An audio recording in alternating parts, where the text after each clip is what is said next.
So good morning guys and get ready with me kasi today pupunta tayo sa school. And ayan, nilagay ko yung contact lens ko. Pagkatapos ko madali ng contact lens, naglalagay naman ng sunblock from Brilliant. Ayan, tinap-tap ko lang siya sa face ko, that's lang. Kasi pag masyadong marami, pwede tayo magka-breakouts. So ayan, blend, more blend. Ayan, maganda rin tong sunscreen na to, kaya ma-recommend ko sa inyo guys. Ayan, para hindi tayo manitim, more sunblock. Ayan, blend. Ayan, lagay pa ng madami. Kakasabi lang huwag madami, pero add pa. Ayan, more blend. And after ko maglagay ng sunblock, is nag-book na rin ako na angkas para makapunta na ako sa school. Ayan, mas mura kasi sa angkas kaysa mag-e-trek ako dito. Nagtitipid ang tao na to. So ayan, kakatapos lang ng klase namin and pakalabas namin ng school. Dahil walang masakyan, naisipan na lang namin maglakad dahil masisipag kami. Ayan, more lakad-lakad. Yan, lakad dito, lakad doon. Saan napadpad. Bago makarating ng bahay. And dahil nagutom kami, naghanap kami ng street food na makakainan. Ang balak ko namin is quick. Pero kung ano-ano nakita namin sa daan.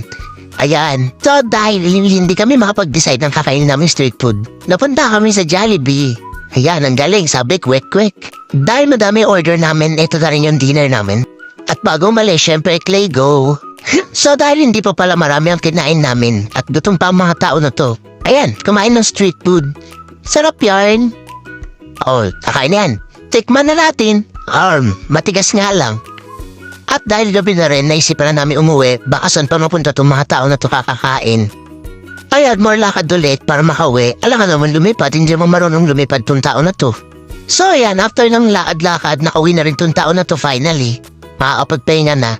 Pag-uwi ko, tatanggalin ko muna yung contact lens ko. Baka mabulag tong tao na to, hindi ka na makita. Char! Hindi na kasi sanay magsalamin tong tao na to. So pagtapos ko magtanggal ng contact lens, ako naman ay maghihilamos para matanggal yung oil at dumi na galing sa labas. So pagkatapos ko basahin yung face, ilalather lang sa kamay yung sabon para mas mabula and i-apply lang siya sa face. Tas kukuskasin hanggang matanggal yung dumi. Ayan, naglaro pa nga yung bata na to. Kaya nirarab ko lang siya na irarab sa face ko and pagkatapos, iwawash ko na siya. Ayan, pagtapos ko banlawan yung face ay pupunasan ko na siya gamit ang tissue dahil mas kumakapit yung tubig sa tissue kaysa sa towel. So after ko maghilamos, naalala ko may nakalimutan to pala ako na hindi ko pa nagagawang activity. Ayan, gawin na natin. Sipag yarn. Tapos na, i-turn in na natin. Patutulog na tong tao na to. Bye guys!